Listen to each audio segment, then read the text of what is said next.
right, I think we'll, let Wendy, are we on? Mike, yes. Okay. We're good.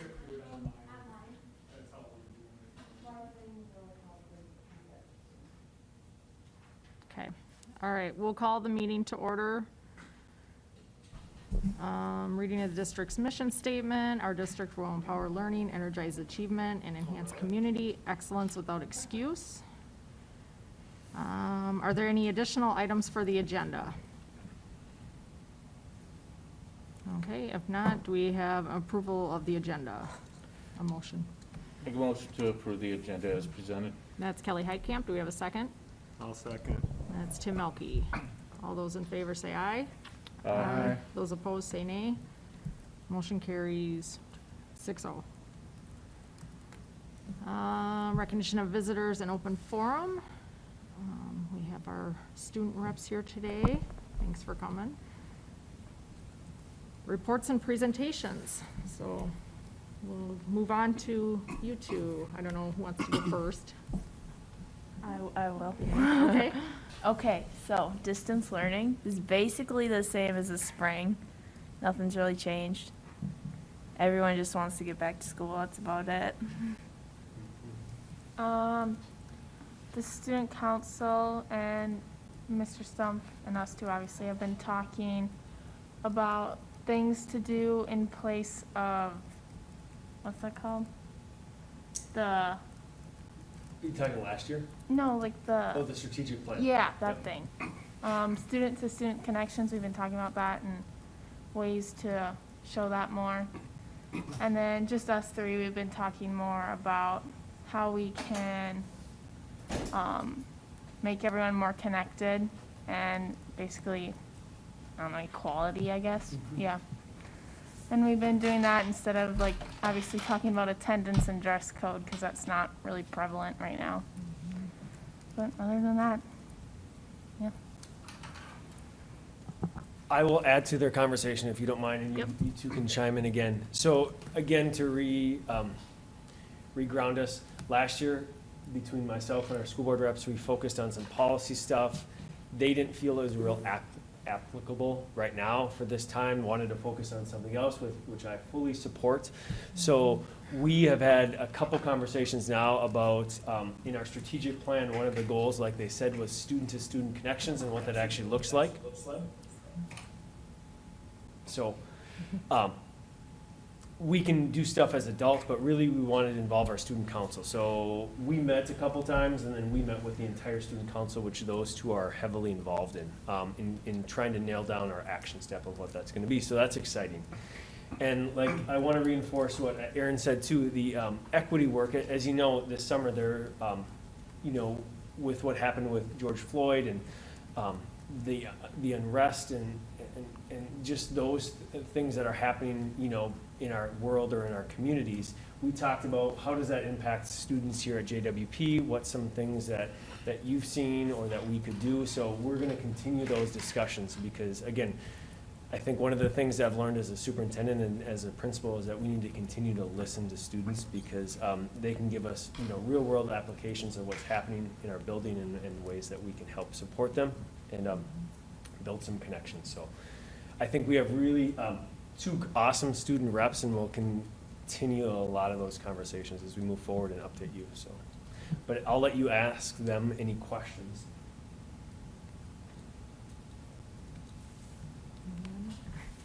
Great. Well, thank you and good luck. I know you're both seniors and this is not how you envisioned your senior year. Yeah. So hopefully we can get you back in school and doing the activities that you love. So hang in there. Thank you. All right, superintendent report. Guess I can go right into your strategic planning. There we go. Yes, I've got three things to talk about. Again, strategic plan.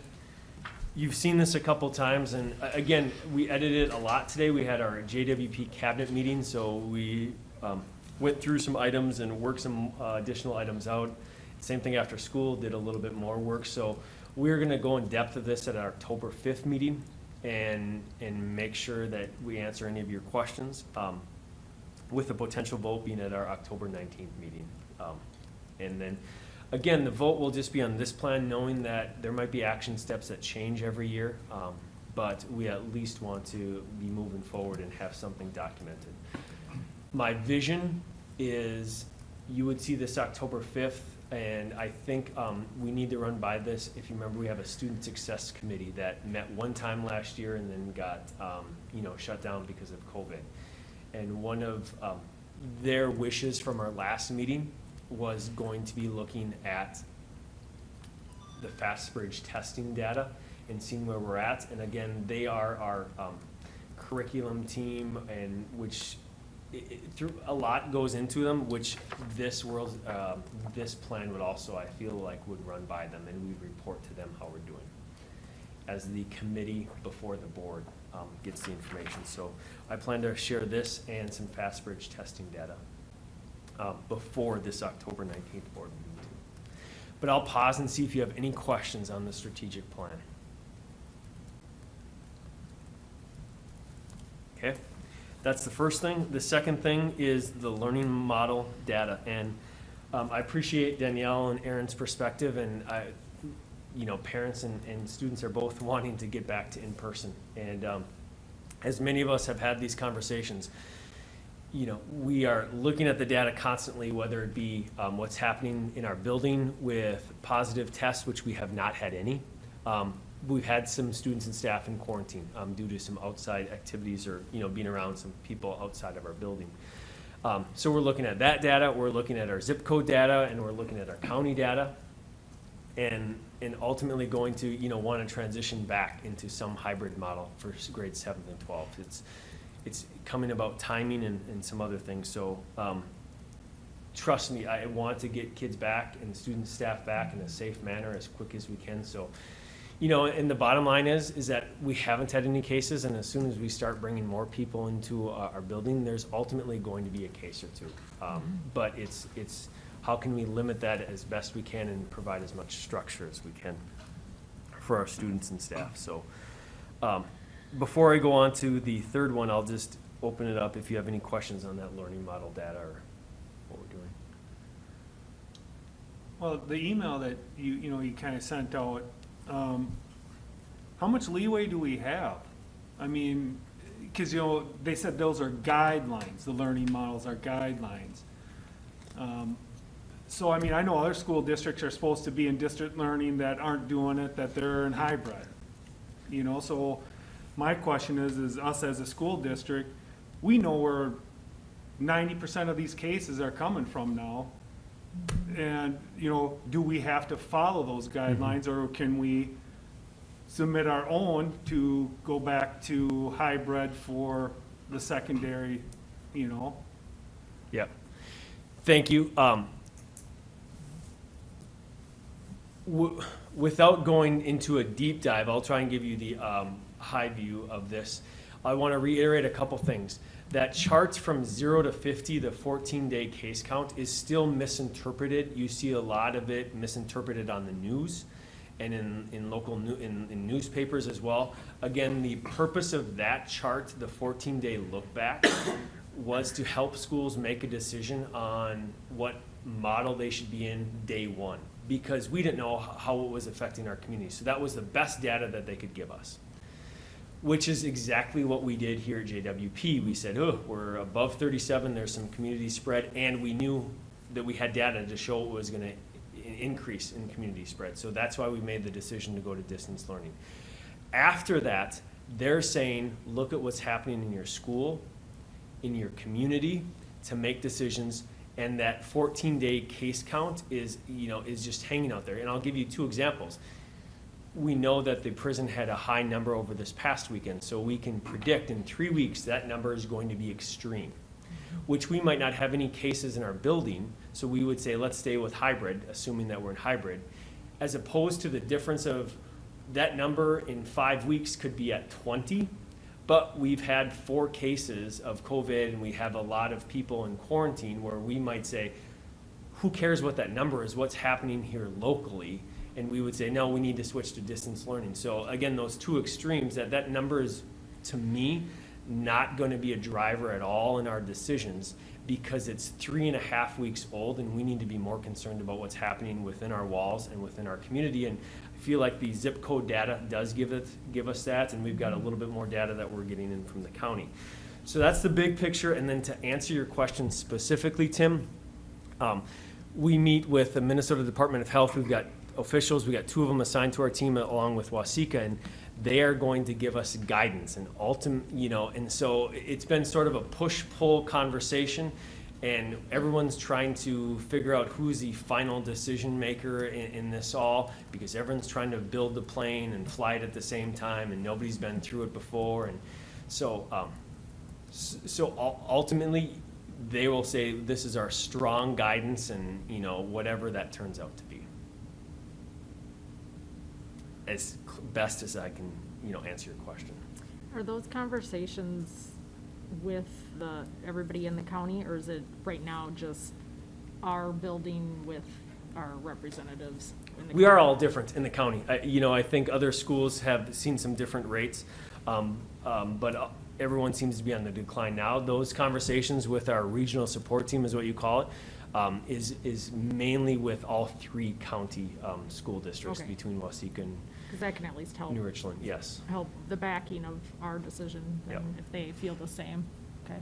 And the earliest you anticipate a change would be to a hybrid model for The earliest that we would make a change to the hybrid model probably would be Monday of next week, probably not this week. There's a lot of things that will go into that, but I would say, that would be the earliest.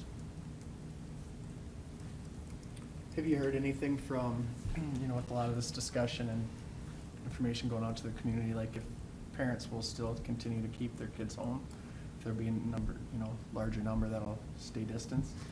I will defer to I have not heard anything, but I don't know if our 2 school board reps have heard anything. We had some students choose full-time distance learning and other students choose the district model. Do you feel like students might make a decision that originally chose, the distance model and choose full-time distance learning, or are you not hearing that? I think it'll stay the same. Yeah. And I'm sure those, especially seniors, most of us don't want to go back. Okay. We don't know. Any other questions on the learning model? The third and final one, the Border to Border project, and again, this is to build out broadband access within our communities, and really a unique project. I know Mike Birding, our Director of Technology and Integration, is also working with the county on this. And basically, we're trying to receive a grant from the state that they will pay 50%. The other 50% will come from a company that bought out Jaguar, but it's Jaguar and some other funds, to build some lines around our communities to give them more access to high-speed internet. And so this project was rushed. It started at the beginning of the month, and the application is due at the end of the month. We've applied for some grants to help support that. As of now, I don't anticipate any district funds being used, because if you remember, the CARES Act gave money to schools as well as cities and townships and counties. So the county designated some funds for education, and they might just use those funds that they dedicated for education. They just might use them for this border-to-border project, which to me, I fully support and endorse, because again, whenever COVID's over, if we can come out of this better than we came into it, and this broadband access, it would be one of those options. This would be really good for our community. I know the county's working with Janesville, Waldorf, and Pemberton to get access into their towns, even though Pemberton is not in the county. We've tried to include them because we know we have kids, not just that go to JWP, but other schools that we want to make sure that they have the tools and the capability as well. So really cool project that I'll be able to share more information on later. But any questions on the border-to-border project? I think that's great. Okay, I'm good then. Okay, thanks. Athletics and activities report, Ryan?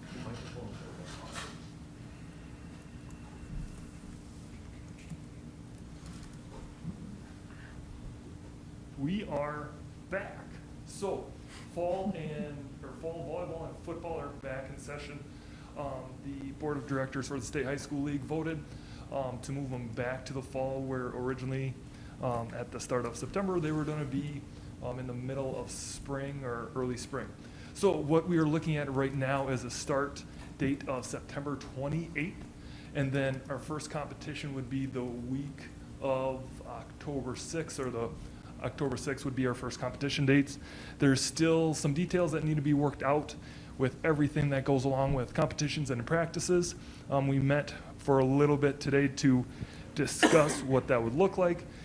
We just had conversation about what the locker rooms look like, fans inside, outside, travel, and what coaches would have to wear on the sidelines. So there's still a lot of discussions to be had about that. We are meeting as a Valley Conference tomorrow to discuss what volleyball schedule will look like. The football schedule, preliminary football schedule came out today. So once that gets finalized, that will be up and online. And then as far as cross-country, soccer are concerned, we'll see where that goes here towards the end of the week as well. There is a chance the State High School League will extend some of their section play, where they'll have more of a section tournament that they've had in the past. Because this year it was just going to be one section meet, but now that might change a little bit with the ruling on fall football and volleyball. Did I miss anything, or any questions? Is the pushing back the starting later now with football and volleyball, is that gonna push back the winter sports, or are they starting at the same time now? Great question. That will push back the winter sports, but that decision, there's another board meeting for the State High School League. I believe it's October 1st, and that's when they'll make a decision about winter sports. Are all grades participating in volleyball and football, like 7th through 12th, or? 7th through, yes, thank you. So I didn't touch on the junior high, but yes, junior high will be a part of that mix. There's some conversations that have to go along with that, because we talked about potentially starting junior high a week later than 9 through 12, just to kind of get a schedule and a practice plan worked out, because right now our biggest bottleneck is locker rooms, because we have to have half of the amount in the locker room and keep everybody physically distant from each other. And so that kind of bunches our times up for when kids can practice. So we have to work through that still to come up with the best plan to, one, be feasible, and two, make it actionable for students to carry out. So, Ryan, am I correct then on this, that we still have to follow the Minnesota Department of Health? So like at football games, the max capacity would be 250, and any indoor sports, there's no spectators whatsoever?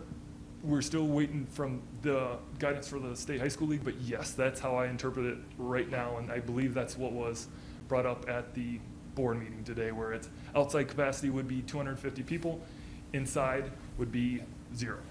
Outside of the coaches, staff, stats, people who run the scoreboard, yes. So is the Valley Conference, when you guys are meeting, you guys are discussing how you're going to, is it gonna be 100 people from each town that can come and watch and stuff like that for football if it's outside, and just so you have a plan?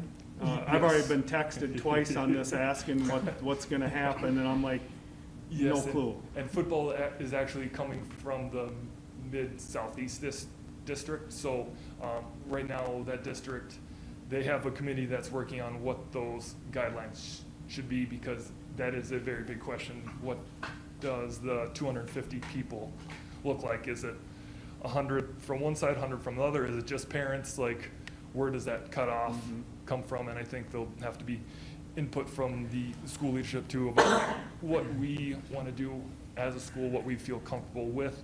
I think we're fairly lucky, obviously, with our facility, and the viewing areas from our facility allow us to get very creative with activities like pep band and cheerleading as well. So the last question then, and I don't know if this is, still a thing, but if a school's in distance learning, then you can't practice or participate in any of these events, and is that still the case as far as you know? Yes, so, and how, we had to get some clarification earlier on in the year, since we started in distance learning. So if we are in distance learning, 7 through 12, we would not be able to participate in the games and the activities, practice and games. But if we elect to be in distance learning, then we can still have practice. Obviously, if we're electing to be in distance learning, our numbers are fairly higher, so we would probably individually, as a district, make some changes about how practices look like, as like smaller pods, more distant, shorter time frames of practices and things like that. But yes.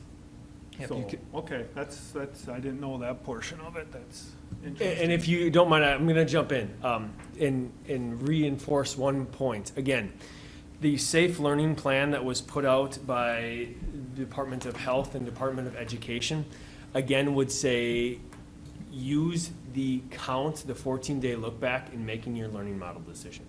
After that, figure out what's happening within your school and your community. Which, again, everyone's trying their best, but that doesn't translate now after that into athletics or activities, because you're technically not looking at that number anymore. For example, you look at Mankato, and they're above 30, should be in distance learning, but they're looking at their own schools and their own community and saying, no, we're going to stay. Because again, that number is not the guiding factor. So even Ryan was spot on in what the guidance was by saying, if you go to distance learning based upon that number, is what that says in the guidance, even though it contradicts itself right there by saying you shouldn't be using that number after the base learning model too. So there's just a lot of those weird details that don't necessarily jive with each other. I will add, if you don't mind, one more thing that we're wrestling with, that if you have a strong opinion, feel free to reach out and talk to me about it. But the whole idea of fees, we sort of had a brief discussion after school. And again, this just came out today because, it's a shortened season, which is fine. But also there's a chance that students are in it for 3 weeks and might have to take 2 or 3 weeks off because the team has to quarantine, which you've already seen happen in other schools. And so are we refunding them? Are we just charging 50% from the beginning? How do we actually want to do that so it's not as messy as a process or do we just have the statements out front that says nothing is going to be refundable? And I don't know what the correct answer is, but I know we sort of wrestled with that. So if you have strong opinions, I would say feel free to reach out to me. And it's not something that has to be decided today, that student athletes can still register and make sure that they have the other forms filled out. But if we do change it, I'd like this board to approve it at some point. So Ryan, Wendy, go ahead. Thank you. Going back to the capacity of stands and everything like that, do we have the opportunity or capability to stream games? Yes, both from our big gym, we would be able to stream our games on the NFHS network, and then outside we would do the same. Outside, the picture quality would look a little bit different, but yes, we definitely have that capability to stream both volleyball and football games. Okay, and another one, how many games are we set up for playoffs? Like for football, For football, to host? that's going to be determined what the state decides on what sections look like, because they said 2 weeks of sections, and I don't know what that would look like and how that would be determined at this point in time. Perfect. According to what I heard on the radio, the state tournament and everything is kind of up in the air. It certainly isn't going to look like what it normally looks like, is Correct. from what I heard on the radio. Correct. So in regards to practice, when did you say that might start then, for football and volleyball? Yep, football and volleyball, they're scheduled to start September 28th, and then the first football date is October 6th, and I believe, or that's the first game date, and then volleyball is October 4th or 5th, or that? 8th, okay. So is that September 28th, is that our date, or is that the state's date? That's the state high school league. Yes, So- that's when they there's Can. already school districts practicing. Yeah, so, Right? mhm. So are we able then to start practicing before that September 28th date, or are those other teams gonna stop practicing? Great question. As it sits right now, those schools that have elected to do their fall practice session, that was the September 3rd Board of Directors meeting, they can still go through with their, this week of practice, and then the season for football and volleyball would start the 28th. So yes, they're practicing, they'll probably continue to practice. If we do return to school, there's an opportunity for us to also practice. That would be on Friday or Saturday. Obviously, that comes down to what we're looking at for Yep. county cases and our school building and everything else. How does this new ruling affect, we were talking about spring sports being able to have practices in the fall. Is that now gone away, or are they still going to allow those That, certain dates? that, as it sits today, is still allowed. There's another board meeting on October 1st that will, there could be some ruling about that, but right now, as it sits, yes, there's still able to practice that. Keep in mind now that there's football and volleyball going on, now it takes away from a lot of those spring Yep. sports that would be practicing at that time. So those numbers might not be what they were previously without football and volleyball. Gotcha. So what are, I just, when Kelly brought that, I just thought, what are we doing for the kids that, I know there's some that went out for cross-country, and they're in cross-country, but if volleyball or football starts up, they're gonna probably wanna go back to that. Did the state high school league say anything about that? So that's up to individual districts, because as far as the state high school league is concerned, you can do two sports Okay.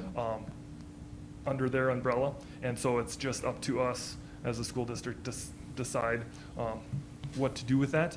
In the past, for spring, for example, a student athlete might want to do softball and track, and in the past, that's been allowed, and we've allowed that. If a student athlete wants to do that this fall, I believe we would allow that too. They just have to pick their main.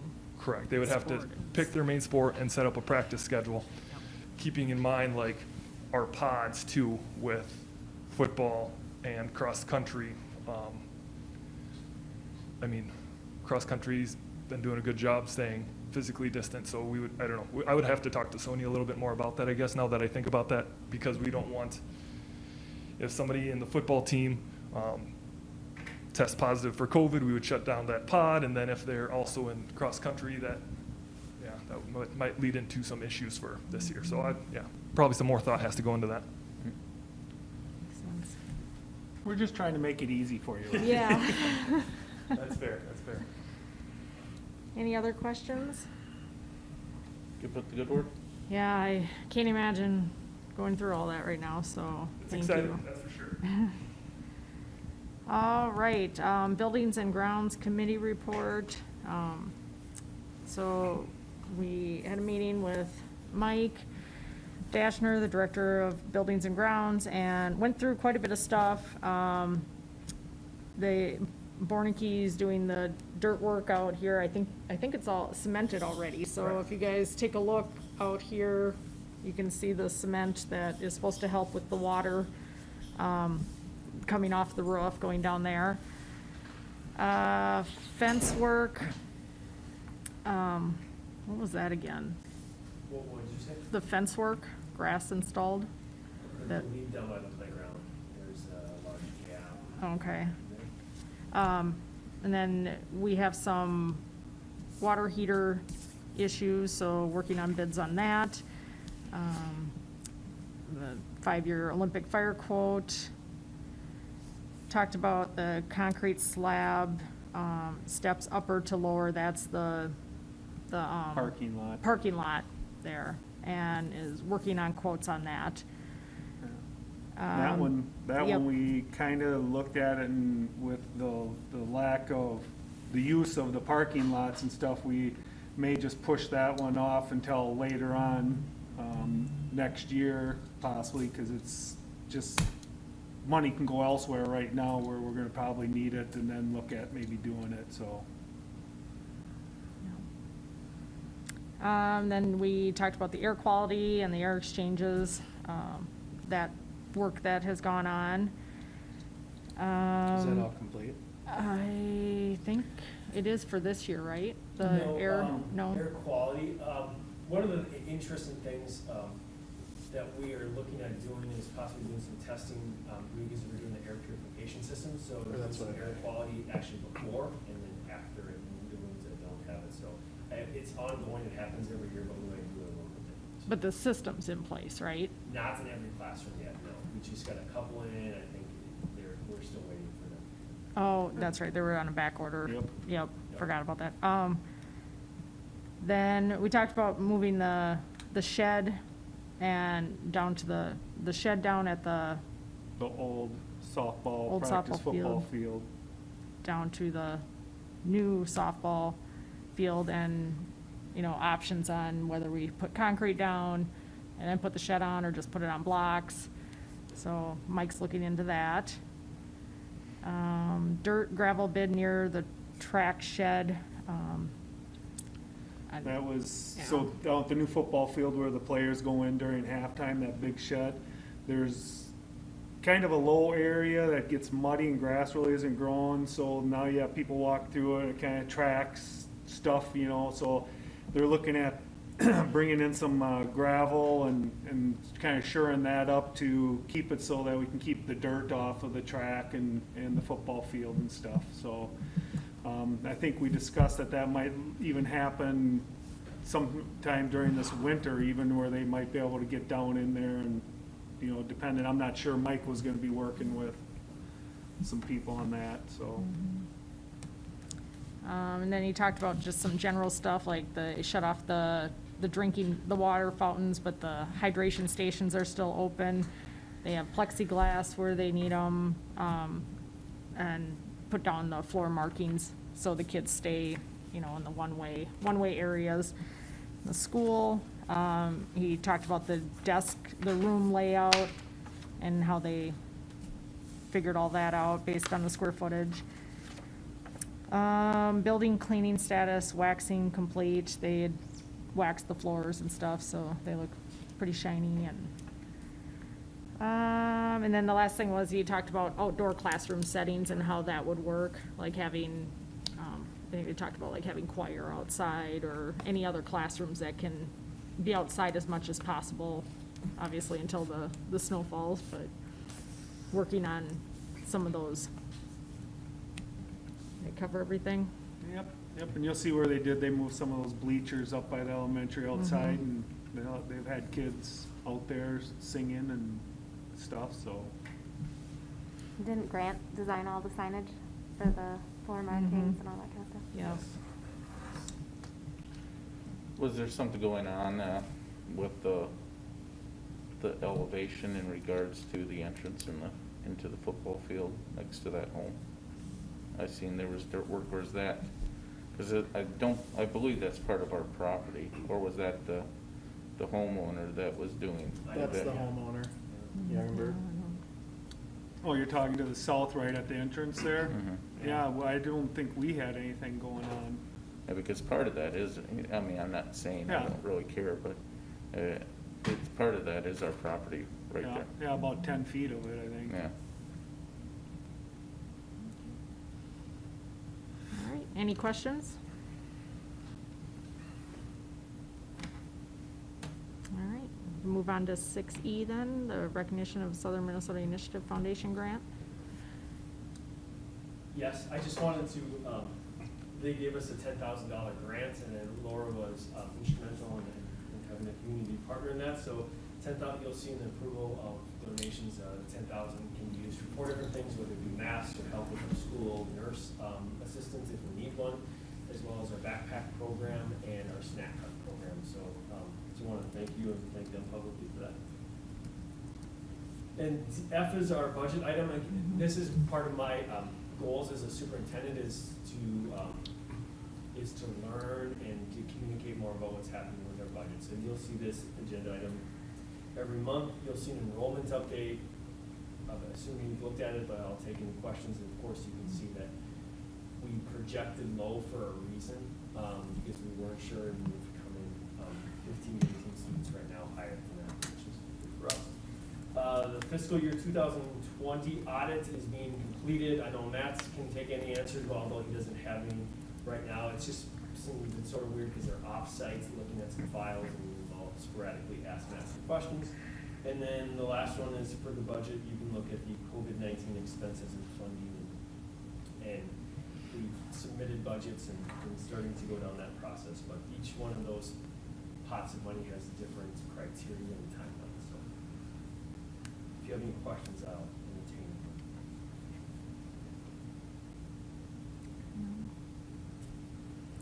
All right. 6G, recognition of new continuing contracts for certified staff.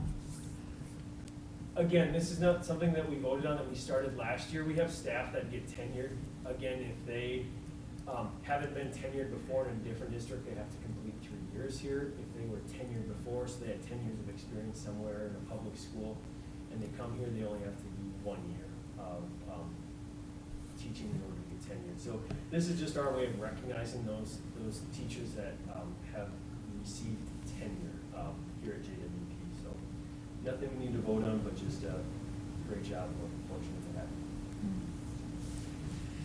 Do you want me to go down the list, or do we? You don't. It's up to you.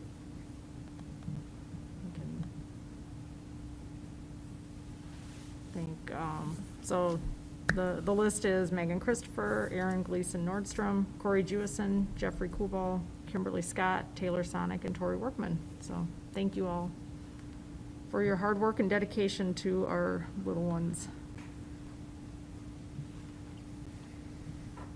All right, 7, approval of the consent agenda. Do we have a motion? I'll make a motion for the approval under consent agenda from 7 through 7E. That's Tim Elke. Do we have a second? I'll second. That's Tim Burke. Any questions or further discussion? All those in favor say aye. Aye. Those opposed say nay. Motion carries 6-0. Old business, second reading of policies with substantial changes. Policy 522. That's just second reading, so we don't have to do approval on that one. Any questions on that anybody has? Okay. 9A, approval of policy 613 with no substantial changes. We had approved this, but there was an additional page on the end that needed to be removed, so we're just sending it through for an official approval again. So do we have a motion to approve policy 613, graduation standards? Make a motion to approve the policy 613 with no substantial changes. That's Kelly Heitkamp. Do we have a second? I'll second. That's Tim Burke. Any questions, further discussion? All those in favor say aye. Aye. Those opposed say nay. Motion carries 6-0. 9B, approve certifying maximum preliminary levy authority. Did you want to talk about that before we go into it? Yes, I will have Matt join us, but I want to give kudos to Matt. I know we had a meeting last Thursday about it with the region, and stuff wasn't getting updated fast enough, and I think every schools were struggling with it, and more stuff got updated today, but Matt's been on top of this, trying to make sure all of our information is correct. So Matt, if you can hear me, I'll let you chime in for anything the board needs to know. Matt, we're ready for you. Yeah, meeting last Thursday. All right, I'm sorry, I'm watching on YouTube, so there might have been a delay there, but I'm hoping you can all hear me now. Yep. Yes. I assume, yes, Kurt, you're still muted. All right.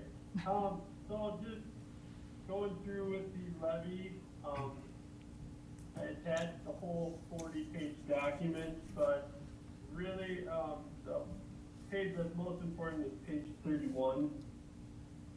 And, I attached the whole document just in case anyone wanted to look at the actual, computation for this. But when you get down to it, what we're looking at for our general fund is pretty much a even levy from the prior year, same with community ed. And then debt service obviously probably leaves off the page, and that is, being reduced because back in fiscal year 19, we closed out our capital project fund with a surplus balance. So that has to get transferred under state statute to our debt service fund. And then this year, when they were calculating our levy, they were looking at our fund balance, which obviously that transfer had increased, and they decided that, you know, in order to settle our debt obligation, you only need to levy for 110%, or sorry, 105%. So with that, they took that transfer into account, and so we're only asking our taxpayers to make up the difference in this year. So that is where that reduction is coming from. Our debt service is the same expense, or pretty much the same expense. So then in next year's B21 pay 22, it'll go back to the level it was more at in fiscal year 20. But good news for everyone in the year where good news is hard to have. So I'm happy to share that. And other than that, this document can still change. They're running new reports daily, you know, fixing little errors. They've had some hiccups this year with their server updates. So these numbers might not be exactly what they are when it gets to the end of the month. And if there is significant changes, obviously I'll let everyone know. But by approving the maximum, that covers our basis. That just, whatever it is at the end of the month, that's what we're approving. And I think that is the course of action we should take. Okay. All right. Any questions?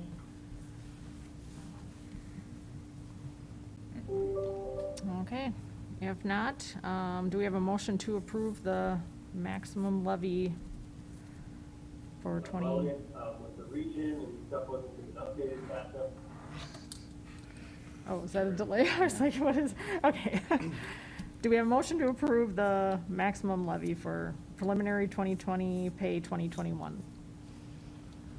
Make a motion to approve the certified maximum preliminary levy authority for primarily 2020 pay and 2021 levy. That's Kelly Heitkamp. Certification letter. Oh, sorry. Do we That's have it. a second? I'll second. That's Tim Burke. Any further discussion? So, should this not be a resolution vote when it comes to levies? Oh, I wish I knew the answer, and I do not.